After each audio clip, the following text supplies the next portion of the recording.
Bismillahirrahmanirrahim. Assalamualaikum warahmatullahi wabarakatuh.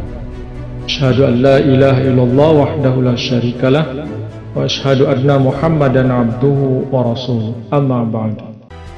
Maryam adalah seorang wanita suci dan solehah. Allah Ta'ala telah menakdirkan melaluinya lahir seorang yang memberi perubahan besar bagi Bani Israel, bahkan bagi umat manusia di seluruh dunia, sehingga kehidupan Maryam dan putranya menjadi bahan perdebatan abadi antara tiga agama besar, yaitu Islam, Kristen, dan Yahudi.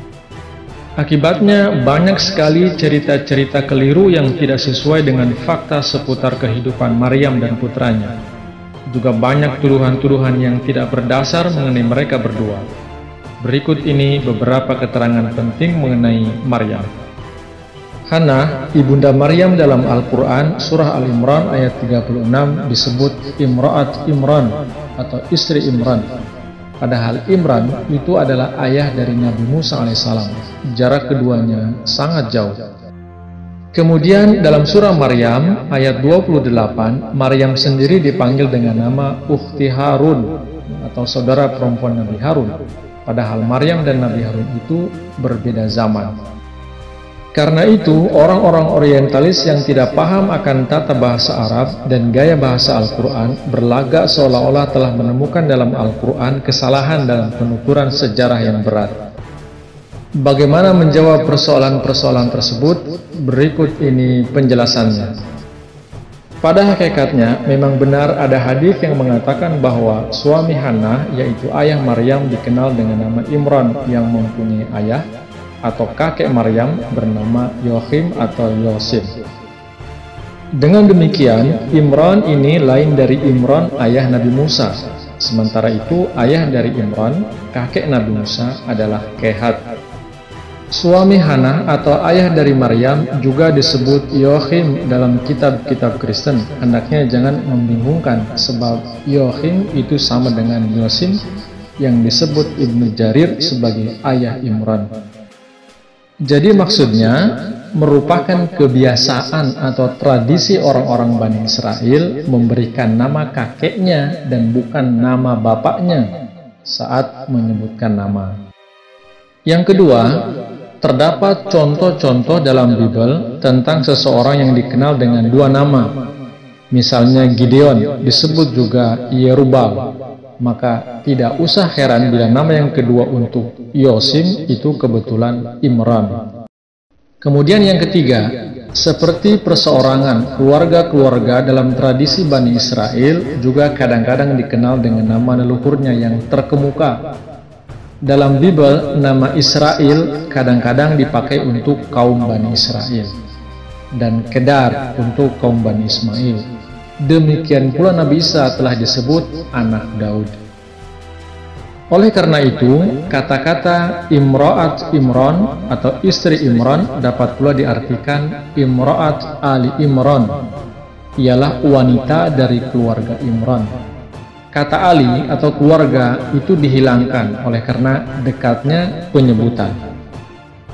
Sebagai tambahan, Hannah merupakan saudara sepupu Elisabeth, ibunda Nabi Yahya, termasuk keluarga Nabi Harun alaihissalam.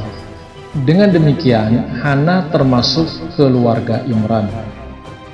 Masalah Maryam yang telah disebut sebagai saudara perempuan Nabi Harun dalam Al-Quran pernah ditanyakan ke hadapan Rasulullah SAW sendiri, dan beliau balik bertanya kepada si penanya itu, apakah kamu tidak mengetahui bahwa Bani Israel biasa menamakan anak-anak mereka menurut nama nabi-nabi dan wali-wali mereka? Terdapat dalam Ruhul Bayan jilid 6 dan Tafsir Quran Ibnu Jarir At-Tabari jilid 16. Ada sebuah riwayat yang menceritakan suatu peristiwa di mana ketika Rasulullah SAW mengutus seorang sahabat bernama Mughirah ke Najran, orang-orang Kristen setempat bertanya kepadanya, apakah Anda tidak membaca dalam Al-Quran bahwa Maryam disebut sebagai saudara perempuan Harun, sedang Anda tahu bahwa Nabi Isa dilahirkan lama sesudah Musa? Saya tak tahu jawabannya, kata Mughirah.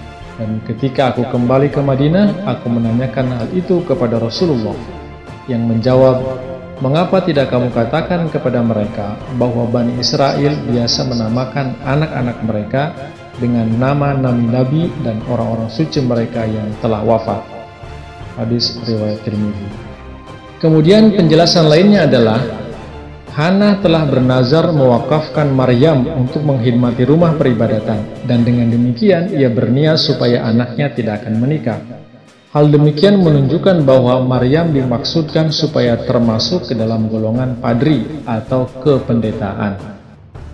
Itulah sebabnya mengapa dalam Al-Quran Maryam disebut saudara perempuan Nabi Harun dan bukan saudara perempuan Nabi Musa, meskipun keduanya saudara sekandung. Sebab sementara Nabi Musa itu mendirikan syariat Yahudi, Nabi Harun itu imam golongan kepadrian Yahudi. Jadi Maryam saudara Nabi Harun bukan dalam arti saudara kandung, melainkan karena Maryam seperti Nabi Harun berasal dari golongan kepadrian atau golongan ulama Yahudi. Berikutnya adalah cerita bagaimana Hana dikaruniai anak yang kemudian dipersembahkannya kepada rumah peribadatan. Pernikahan Hana dengan Yosim tidak kunjung dikaruniai keturunan. Mereka terus berdoa agar dikaruniai anak, sehingga Hana bernazar jikalau mereka mendapatkan anak, maka anak itu akan dipersembahkan pada Allah. Ya Tuhanku, sesungguhnya aku telah menazarkan kepada Engkau apa yang ada dalam kandunganku untuk berkhidmat, maka terimalah itu dariku. Sesungguhnya hanya Engkaulah yang maha mendengar, maha mengetahui. Surah Al-Imran ayat 35. Telah menjadi tradisi bagi kaum Bani Israel menyerahkan anak mereka untuk mengabdi kepada rumah peribadatan, dan selamanya mereka tidak kawin. Akhirnya Allah pun mengabulkan permohonan mereka. Hana hamil dan melahirkan. Ternyata anak yang dilahirkannya itu perempuan. Hana pun menjadi bingung. Katanya, "Ya Tuhanku, sesungguhnya yang kulahirkan itu seorang perempuan, dan Allah lebih mengetahui apa yang dilahirkannya. Dan anak lelaki itu tidak sama seperti anak perempuan. Dan bahwa aku menamainya Maryam, dan aku memohon dia dan keturunannya dalam perlindungan Engkau dari setan yang terkutuk." Hana telah berniat mewakafkan Maryam untuk berbakti kepada Allah. Beliau tentunya telah mengetahui bahwa anaknya tidak akan menikah seumur hidup. Jika demikian, maka apakah artinya memanjatkan doa untuk keturunan sang anak itu? Penjelasannya yang paling mungkin ialah bahwa Allah telah mengabarkan kepada beliau dalam sebuah kasyaf bahwa anak perempuan beliau itu akan tumbuh hingga dewasa dan akan mendapat seorang anak. Dan atas berita itu beliau mendoakan agar Maryam dan anaknya dikaruniai perlindungan ilahi. Tiada sesuatu yang luar biasa tentang doa Hana yang ingin agar Maryam serta keturunannya terpelihara dari pengaruh setan. Semua orang tua mendambakan hal seperti itu untuk anak-anak mereka, dan mendoa agar mereka itu dibesarkan untuk menempuh kehidupan yang baik lagi lurus. Selanjutnya, maka Tuhannya telah menerimanya dengan penerimaan yang baik, dan menumbuhkannya dengan pertumbuhan yang baik, dan menyerahkan pemeliharaannya kepada Zakaria. Setiap kali Zakaria datang menemuinya di mihrab, didapatinya ada rezeki padanya. Berkatalah ia, "Hai Maryam, dari manakah engkau dapat ini?" Jawabnya, "Itu dari sisi Allah. Sesungguhnya Allah memberi rezeki kepada siapa yang Dia kehendaki tanpa perhitungan." Al-Imran ayat 37. Jawaban Maryam yang menyebutkan rezeki itu berasal dari Allah bukan berarti makanan itu turun dari langit atau sesuatu yang ajaib. Rezeki atau makanan-makanan itu sebenarnya pemberian dari orang-orang yang berkunjung ke tempat itu untuk beribadah. Tiada yang luar biasa dari jawaban Maryam bahwa hadiah-hadiah itu dari Allah, sebab tiap-tiap barang baik yang datang kepada manusia sebenarnya berasal dari Allah, karena Allah itu Maha Pemberi. Kemudian, dan ingatlah ketika malaikat-malaikat berkata, "Hai Maryam, sesungguhnya Allah telah memilih engkau dan mensucikan engkau, dan telah memilih engkau di atas wanita-wanita semesta alam." Surah Al-Imran ayat 42. Dalam ayat ini, kata memilih dipakai dua kali. Di tempat pertama, kata itu digunakan mengenai Maryam tanpa menyebut orang lain siapapun, menunjukkan kedudukan mulia beliau secara mutlak.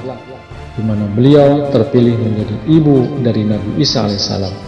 Sedangkan di tempat kedua, kata memilih juga dipakai untuk menyatakan kemuliaan martabat beliau dalam hubungan dengan wanita-wanita lain pada zaman beliau. Jadi ungkapan ala nisa'il alamin yang artinya di atas wanita-wanita semesta alam, di sini tidak ditujukan kepada wanita-wanita dari segala waktu dan zaman, melainkan khusus hanya kepada golongan wanita pada zaman Maryam saja. Maryam kemudian tumbuh dewasa dan menjadi seorang wanita yang soleha. Ia telah berketetapan hati tidak akan menikah dan memiliki anak. Ia ingin mengabdikan seluruh hidupnya untuk agama. Namun takdir berkata lain. Maryam hamil, yang anehnya ia hamil tanpa seorang suami. Apa yang sebenarnya terjadi dengan Maryam? Kenapa ia bisa hamil? Insya Allah jawabannya akan disampaikan di video berikutnya. Jazakumullah. Wassalamualaikum warahmatullahi wabarakatuh.